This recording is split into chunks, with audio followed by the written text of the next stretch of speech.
Hey, what's up guys? Welcome back to my channel. If you haven't visited my page so far, my name is Darcy and I'm recording my entire van renovation to hopefully help you on your journey to living or traveling in a camper van. My intention right now is just to travel in the camper van on the weekends, but that's not the point. Today, I am going to be showing you guys how to install a fan into a fiberglass van roof.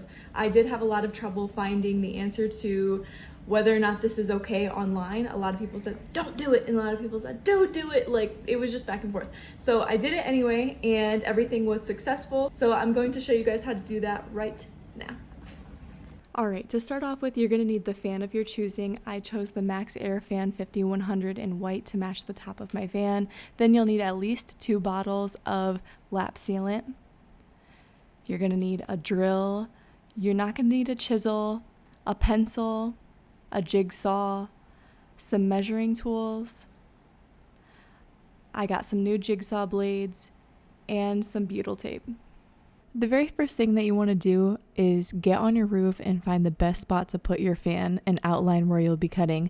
I was worried about whether or not my roof would crack if I got up there or if it would crack once I made my cut, but I really didn't have any problems. I weigh about 145 pounds.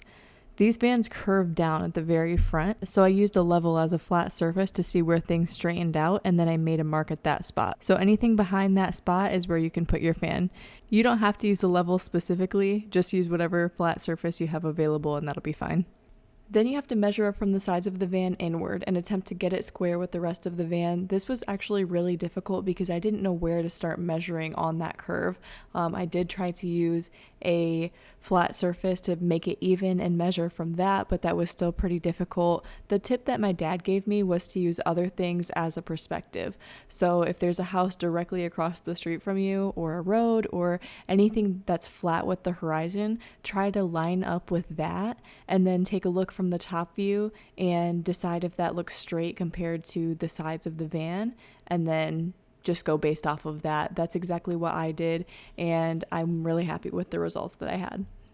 After I decided exactly where I wanted the fan to go, I made an outline of the frame piece and I made an outline of the 14 by 14 inch square that I cut out. Now to the scariest part of the whole process, cutting. I started by drilling a hole in the middle just to see where my fan would be from the inside, but honestly, that was a waste of my time because I had it as far forward as I possibly could, so climbing off the van one more time didn't benefit me in any way. So my first real step towards progress was drilling down into a corner and cutting with the jigsaw. I used the old blade at first because I was being lazy and it got bent, so I had to change it. And once the fresh blade was in there, everything was so much faster and easier. So don't be lazy like me, just change the blade right away and you will be fine. Alright, after you're done making your cut, place the base down into the hole and make sure that it fits properly. Once the base fits the way that you like, take a rag and clean around the edges of the cut. According to my research, this helps the butyl tape adhere to the van a little bit better. After everything is completely dry, you can start to put the butyl tape down around the edges. I did 1 piece for the front and back and 2 pieces for the sides stacked on top of each other. I did this because the left and right sides curved down, so this helped to keep everything even.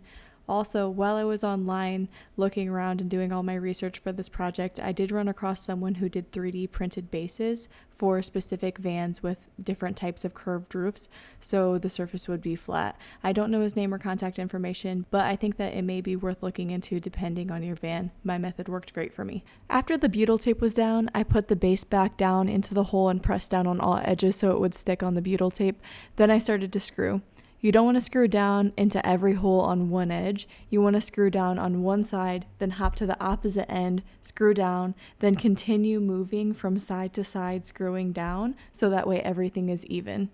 Making sure all sides are even is extremely important, because once the fan is placed down onto the base, you want all of the screws to be even. Next, I applied waterproof lap sealant. My dad told me to apply the sealant in an S-like pattern, moving back and forth over the screws and the gap. I thought I would only need 1 bottle of sealant, and I ran out exactly halfway through this task, so I had to come back the next day and finish up. Also, I wish I would have chose white sealant to stay consistent with the colors of the van and the fan, but on the black sealant, it was really easy to see if there were any gaps that needed to be filled in. Once the sealant is somewhat dry, it's time to put the fan on. Make sure that you twist the knob to open the fan all the way, otherwise you won't be able to see the holes once you put it on. Then when you put the fan on, pull the wires through the bottom so you can access them from inside the van. Also, the opening of the fan should face the back of the van.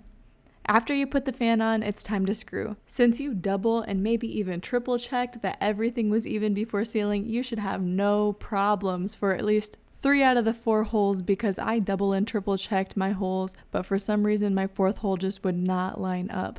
I tried pushing down, I tried pulling up, moving in, moving out. I moved this thing in every single direction I possibly could, and I could not find the hole. I tried using a self-tapping screw to try to make my own hole, but for some reason the screw would not go through. That metal was just so hard. I don't understand. I can screw through the frame of my van, but I can't screw this fan piece of metal. So that wouldn't go through.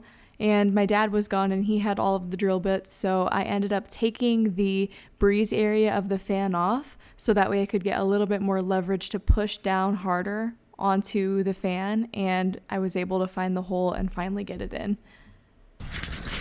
Oh, oh my gosh.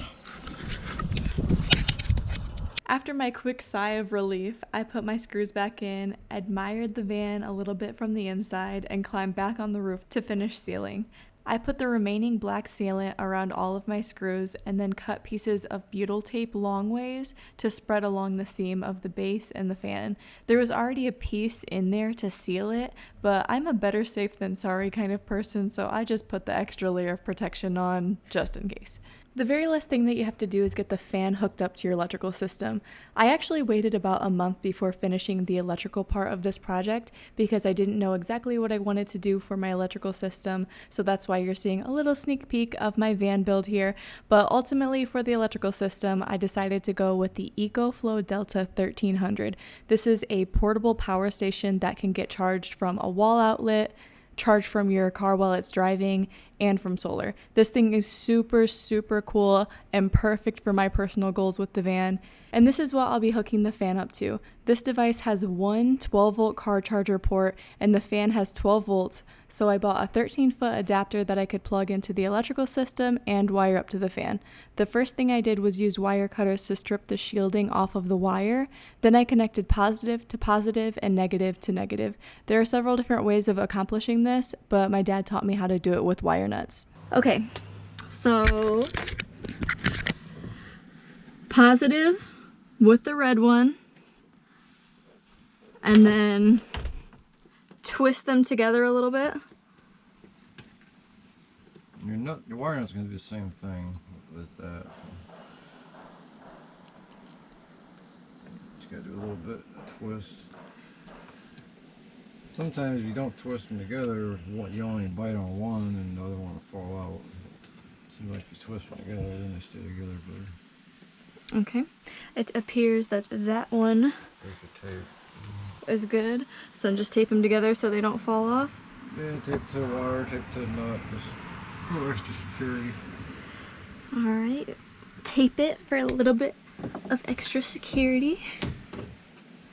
I'll just keep the label that says positive on there, so that way, if I ever need to know. Alright, you're set for a while. Thank you! Then I did the same exact thing on the other side. After I finished both of the wires, I plugged the fan into the electrical system and turned it on for the moment of truth. Open, okay, so there we go! Yeah, make sure you don't Oh, look!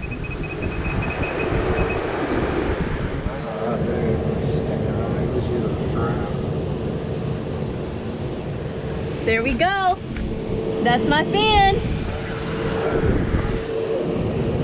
There we go! Oh my gosh, I can't believe I did this! Oh my gosh!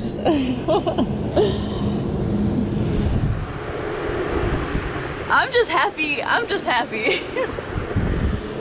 All right, I just had to throw that last clip in there just to show you guys my small celebration, my like accomplishment, my win, and to remind you guys that you need to celebrate your small wins as you go along. It may not be the biggest deal to somebody else that has the experience doing this type of stuff, but ripping a 14 by 14 inch hole in the top of your roof is a really, really big deal. I know you can do it. If you guys have any other questions, seriously, ask me, go down to the comments, let me know what you think, how you feel, any questions or anything like that. Definitely leave a like for me if you found any benefit to this video, and have a wonderful, amazing day. I'll see you guys in the next one.